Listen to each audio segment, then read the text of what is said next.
স্রষ্টার উপর অগাধ ভরসা ও জনসাধারণের নিরঙ্কুশ সমর্থন নিয়ে এবারের পঞ্চায়েত নির্বাচনে একাই লড়ছেন কংগ্রেস মনোনীত রামচন্দ্রী নিমাইচাঁদপুর জেলা পরিষদ সমষ্টির প্রার্থী শামছাউদ্দিন বড়লস্কর ওরফে জুলুপ।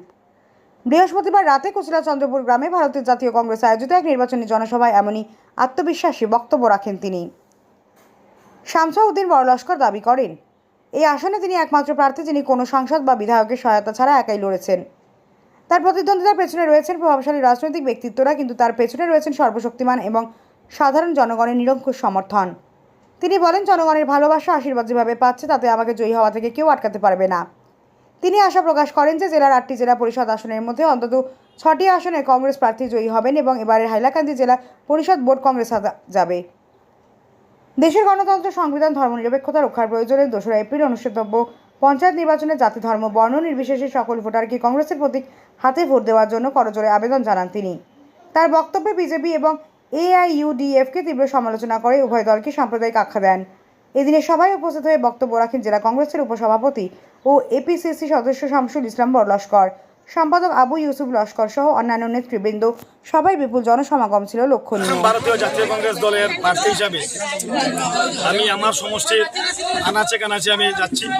যেখানেই যাচ্ছি মানুষের যে আবেগ এবং মানুষের যে কংগ্রেসের প্রতি যে উৎসাহ উদ্দীপনা যেভাবে দেখেছি, সেই হিসাবে আমি বলতে পারি আপনাদের কাছে যে এখন পর্যন্ত আমি প্রায় আমার প্রতিদ্বন্দ্বী থেকে যে কোনো একজন প্রতিদ্বন্দ্বী তার থেকে 10 থেকে 15,000 ভোটের ব্যবধানে আমি জিতব, নির্বাচিত হব।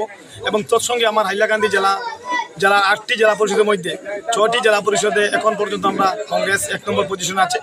কংগ্রেস বোর্ডও দখল করবে এবং 3টা আঞ্চলিক পঞ্চায়েতও কংগ্রেস দখল করবে, আপনি দেখবেন ব্লক।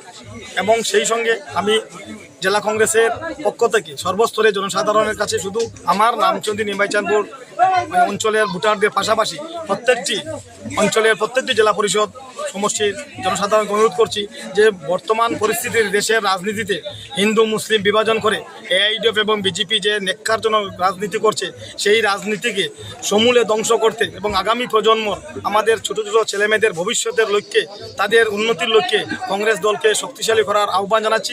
কারণ কংগ্রেসই একমাত্র বিরোধী দল যে দল সংসদে হিন্দু মুসলিম বৌদ্ধ খ্রিস্টান সকলের জন্য আওয়াজ করে, কিন্তু বিজেপি দল আজকে আদানি আম্বানির কোথায় দেশ শাসন করছে, মূল্যবৃদ্ধি বিভিন্নভাবে বেড়ে যাচ্ছে, বেকার সমস্যার সমাধান করতে পারছে না, বিভিন্নভাবে মানুষদেরকে যেমন বিভ্রান্ত করছে, হিন্দুত্ববাদী স্লোগান দিয়ে, মুসলমানত্ব স্লোগান দিয়ে মৌলানা বদরুদ্দিন আজম সাহেব।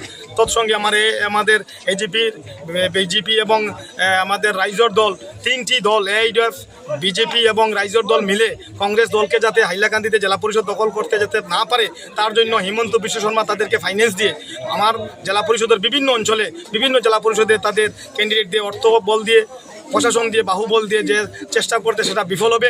এবং AIUDF-এর বিধায়করা যেভাবে নিজের নির্বাচনী এলাকা ছেড়ে জেলা পরিষদ ইলেকশনের মধ্যে এভাবে ঝাঁপিয়ে পড়ার উদাহরণ আমরা জীবনে দেখিনি। তাদের নিজ দলের ক্যান্ডিডেট নেই, তারা অন্য দলের ক্যান্ডিডেটদের সঙ্গে এসে কেউ নির্দল, কেউ অসম জাতীয় পরিষদ, কেউ রাইজর দলের, কেউ সিলিন্ডার, কেউ টেস্কি সিম্বল নিয়ে, কেউ কাপপ্লেট সিম্বল নিয়ে এই বিজেপি এবং AIUDF এবং রাইজর দলের বিধায়করা যেভাবে বিশৃঙ্খলা করছেন সেটা জনগণ প্রতিহত করবেন। এবং নিশ্চিতভাবে আপনারা দেখবেন যে এইসব MLA মন্ত্রী বিধায়কদের কথা এবার ভোট হবে না। জনগণ এবার সিদ্ধান্ত নিয়েছেন যে রাহুল গান্ধীর হাতকে শক্তিশালী করার জন্য এমন কোনো শক্তি নেই, আমাদের কোনো MLA মন্ত্রী মিনিস্টার নেই, আমরা নির্বাচিত করেছি।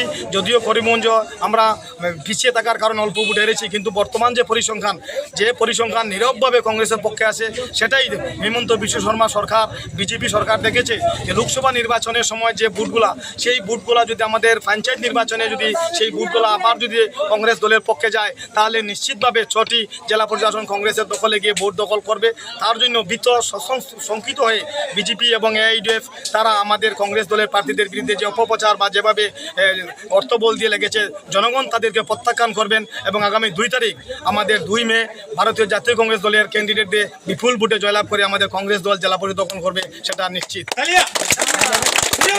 আমি মোকাবিলা করছি না, মোকাবিলা জনসাধারণ করবেন। আমার মোকাবিলা MLA-দের অর্থবল, বাহুবল এবং তাদের মিথ্যা প্রতিশ্রুতি। শুধু 2জন MLA নয়, MP কৃপানাথ মালার ক্যান্ডিডেট, আমাদের AGP 2জন MLA, 2জন ক্যান্ডিডেট। এই আসনে যেভাবে আমার উপর চাপিয়ে দেওয়া হয়েছে আমাকে হারানোর জন্য, জনসাধারণ এবং আল্লাহ তাআলা উপরে ভগবান উপরে আর আল্লাহ তাআলা নিচে আছেন। জনসাধারণ এদের এমএলএদের এবং এমপিদের প্রতিহত করবেন, তাদের প্রত্যাখ্যান করবেন জনসাধারণ। আমি জনসাধারণের ক্যান্ডিডেট। লোকসভা নির্বাচনে হাফিজ রশিদ আহমদ চৌধুরীকে যেভাবে মানুষ স্বতঃস্ফূর্তভাবে ভোট দিয়ে নিজের মন থেকে ভোট দিয়েছেন, এই পঞ্চায়েত নির্বাচনে আমার সমষ্টি সহ প্রত্যেকটি সমষ্টিতে আপনারা দেখবেন রাইজের জনসাধারণ মনে কংগ্রেসে ভোট দেবেন হিসেবে অন্তরে রেখে দিয়েছেন, হয়তো প্রকাশ্য করছেন না।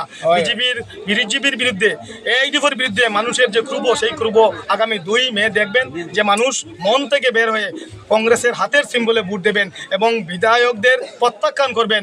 তখন দেখবেন যে বিধায়কদের কথায় কোনো কাজ হবে না, এমপির কথায় কাজ হবে না, বিজেপির মন্ত্রী বিধায়কদের কোনো কাজ হবে না, কাজ হবে জনসাধারণ শুধু হাতে হাতে ভোট দেবেন। এটা আপনারা জেনে রাখবেন।